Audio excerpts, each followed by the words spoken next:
شام کے اندر نئی تباہی ہونے جا رہی ہے۔ اسرائیل حملے کرنے کے لیے تیار ہے شام کے اندر، اور اہم بات یہ ہے کہ حزب اللہ کے ٹھکانوں کو اڑانے کی کوشش کر رہا ہے۔ کل بھی اس نے اٹیک کر کے بہت سارے حزب اللہ کے جنگجوؤں کو شہید کیا تھا، بہت سارے ان کے ٹھکانوں کو تباہ کیا تھا، بہت سارے اسلحے کے گودام کو جو ہے وہ برباد کیا تھا۔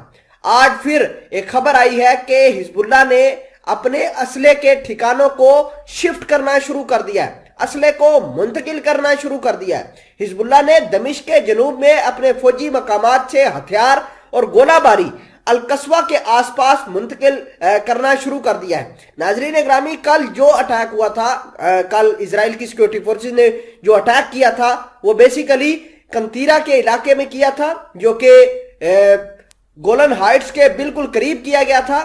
ناظرین گرامی، اس سے بہت زیادہ نقصان ہوا تھا۔ اب حزب اللہ کے جو کمانڈروں نے یہ بات ڈیسائیڈ کی ہے کہ اپنے اسلحے اور اپنے ورکشاپ کو یہاں سے منتقل کیا جائے۔ لبنانی حزب اللہ ملیشیا نے ممکنہ اسرائیلی حملے کی وجہ سے شام میں ایک مرتبہ پھر مقامات تبدیل کرنے کی کارروائیاں انجام دی ہیں۔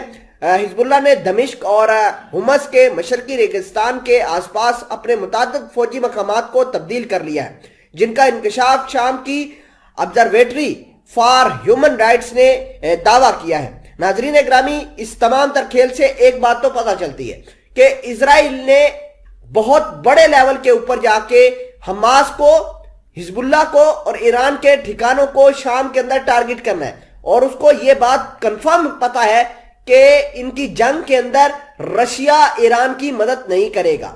یہ چیز جو ہے اسرائیل کو کنونس کر رہی ہے کہ وہ لگاتار آ کے شام کے اوپر اٹیک کر کے اپنے دشمنوں کو زیر کرے۔ خیر، اس حوالے سے کچھ اور انفارمیشن آپ کو دیتے ہیں۔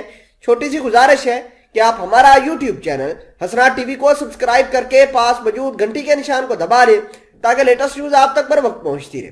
رپورٹس کے مطابق حزب اللہ ملیشیا نے دارالحکومت دمشق کے جنوب میں اپنے فوجی مقامات سے گولہ اور ہتھیار جو ہے وہ دمشق کے جنوب مغرب میں القصوہ کے اطراف میں منتقل کرنا شروع کر دیا ہے۔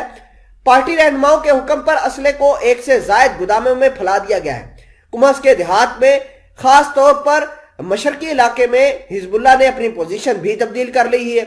اپنا اسلحہ اور گولہ بارود شہر کے آس پاس دیگر مقامات جو زیادہ دور نہیں ہیں وہاں پر منتقل کر دیا گیا ہے۔ جن گوداموں میں اسلحہ منتقل کیا گیا ہے ان کو مضبوط کیا گیا ہے۔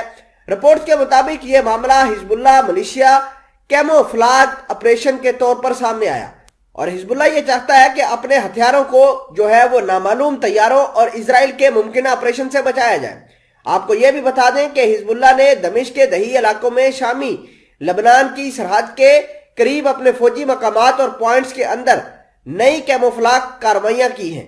اس وقت فوجی گشت نے سرحدی پٹی سے تقریباً 4 کلومیٹر کے فاصلے پر دماسک کے علاقے کے قریب حزب اللہ کے 3 مقامات اور پوائنٹس پر شام کا جھنڈا بلند کیا ہے۔ ان مقامات پر موجود ارکان نے شامی فوج کی وردی بھی پہن رکھی تھی اور اپنی گاڑیوں پر شام کا جھنڈا بھی اٹھا رکھا تھا جس پر بشار الاسد کی تصاویریں لگی ہوئی تھی۔